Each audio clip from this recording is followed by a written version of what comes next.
Mike Krzyzewski. Coach, appreciate your time. If you would start with an opening statement, and we'll take questions. Yeah. What day is happy Wednesday? Hopefully Wednesday's better than Tuesday.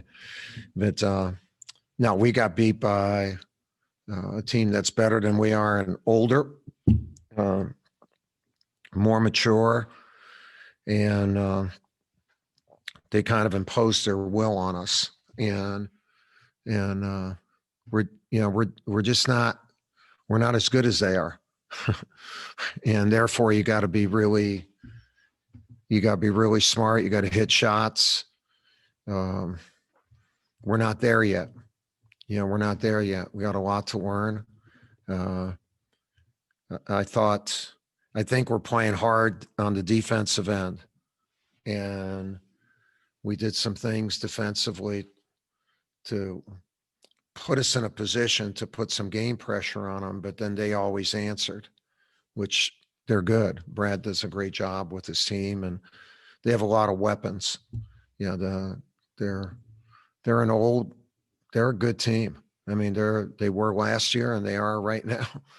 And we're just an average team that's very young that has to get better. And so on the offensive end, we're not confident. We're not, for whatever reason it is, we are not confident on that end of the court. And I got to do things to make sure that they get that confidence. And, so a lot of work to do, but, and it's a learning experience, especially these two games, Michigan State and Illinois. You're playing teams at a really high level. A lot of these kids, they've not been in this before. And so, and our veterans have only been able to do so much to help us. Matt, Jay Gold are playing well. Obviously, Wendell is really struggling. I mean, God bless him. I mean, he's just really struggling. And the more veterans you have can help the younger guys. And when a veteran is struggling like that, one, I feel badly for him. I mean, I know it hurts him like crazy, but usually a veteran can help another kid or kids and be a source of strength. So some of these young guys are out there a little bit alone, so we're going to just keep working and getting better, but they're really good. Brad does a great job with their team, and they have two big guys who are good, and then they have a bevy of perimeter players who can play and they can shoot. So any questions that you all have? All right, we'll start with Brendan Marsh. Brendan, go ahead. Hey, Coach, you mentioned the confidence on the offensive end of the court. And I know you had said after, I think, the Bellarmine game that you guys had worked on implementing a few more sets to try and kickstart some things. Based on what you saw in the offseason, what did you expect the offensive identity of this team to be? And is that still the best option, or is it going to take sort of a revamp of that plan? No, I think, Brent, we're always looking at different things. Whatever you see in the offseason, if you don't have a veteran team, where you have just a bunch of key guys coming back, really you're kind of experimenting. You don't know for sure what the offense will look like. We thought we could be more of an up tempo, penetrate, kick, ball screen, and be free shooters. Obviously, that's not going on. And I think because when we started that way, and we haven't had a good perimeter shooting game yet. Against Bellarmine, who's a good team, Matt was 6 for 8 and Jamin was 4 for 4 from 3. But that's not the perimeter. And so we gotta keep looking. Thank you. Mm-hmm. Evan Cohen, go ahead, please. So Jalen Johnson obviously showed in that first game against Coppin State, very talented player. Since then it hasn't really seemed to get it going. How do you plan on, as conference play begins, sort of, get him going offensively, get him into a rhythm? Well, there's a big difference between Coppin State and Michigan State and Illinois. So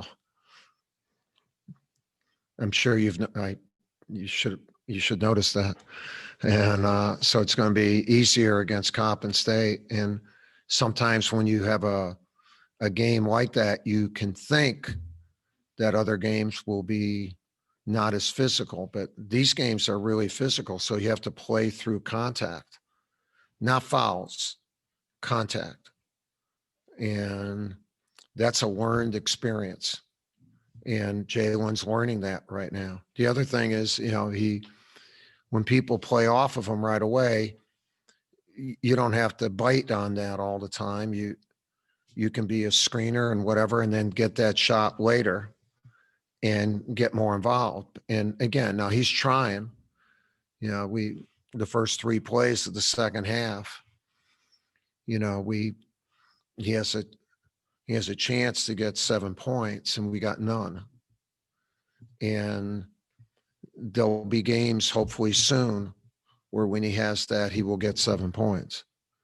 But that didn't happen tonight. I'm not blaming him. I'm just saying that's part of the problem, is playing through physicality. Same thing with DJ. They were very physical with him early. He weighs 170 pounds and he's got a good heart and whatever, but you got to get adjusted to that.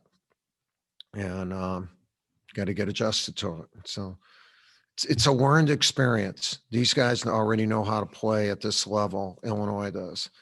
We have to learn how to play at this level. It's, this is not inherited wealth where we have what we have had. What we have had is really damn good, and it's produced a lot of championship teams.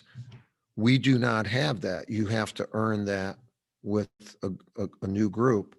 And this group is one of the youngest groups we've had. So it creates a dynamic that's difficult. And also when teams play against us, it's for them to come into Cameron, not just to play Duke, but to play in Cameron, whether they're fans or not, they're ready to play. They're going to be ready to play us. And you're not going to get anyone looking ahead. So our guys, they've not experienced that yet. They're experiencing it right now. And hopefully that makes us tougher and better. We have time for a couple more. We'll go to Josh Graham first. Coach, there's 4 ACC programs right now canceling games this week due to COVID. And you also see programs trying to approach how to maneuver through the holiday. And you even have Jeff Capel saying yesterday, something doesn't feel right about playing right now. Does it feel right to you currently? I don't think it feels right to anybody. I mean, everyone is concerned.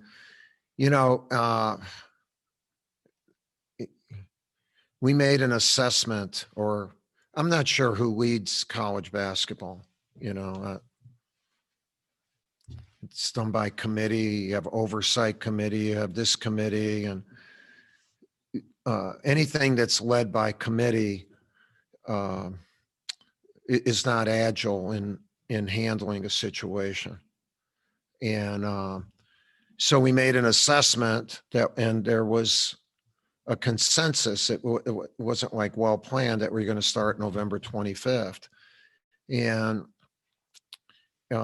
that was made without knowing if there's going to be where the vaccine was, how many cases, and basically it was more of a mentality of get as many games in as possible. And I would just like for the safety, the mental health and the physical health of our players and staff, for their, to assess where we're at, and our country today, you have 2,000 deaths a day. You have 200,000 cases, 1.5 million last week. You have people saying that the next 6 weeks are going to be the worst. To me, it's already pretty bad. And on the other side of it, there are these vaccines that are coming out people say that by the end of the month, 20 million, vaccine shots will be given, especially to our healthcare, to the people who need it. And by the end of January, or February, in February, another 100 million. Well, should we not reassess that? And see what would be best. What would be best. And look, I'm going to do whatever they say. We're going to make the most out of everything we say, everything that's not, that's said. But yeah, it's a different time. It's just a different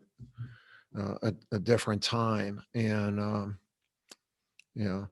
look, I just got my butt beat by a lot. So anything I say, someone can say, well, he's saying that because he got his butt beat. And do I think things should be done a little bit differently? Yeah. I mean, a lot of kids aren't going to be able to go home for Christmas. It's probably a time where they should, for mental health. We're just plowing through this. And I was texting with Steve Forbes last night. His own son got it. 5 players got it. Really, even we should get updates as to how many programs are on pause a week, how many cases there were, what's going on, and instead of just plowing through.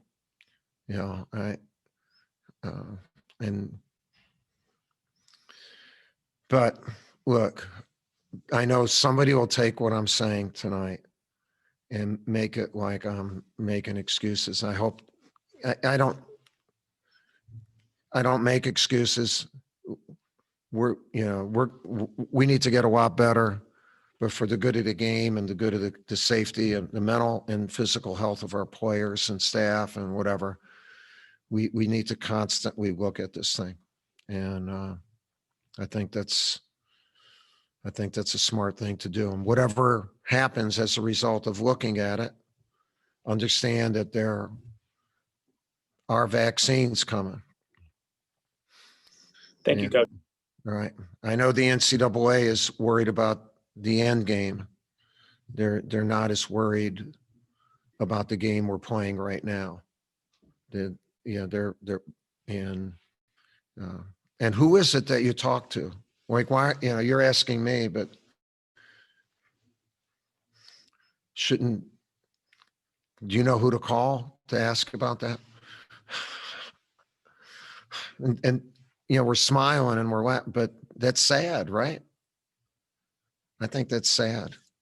That's not the way it is. And again, Illinois killed us. We're not that good. God bless everyone. All right, Coach. Thanks for your All right. time. Thank you. Thank you. Thanks, Coach.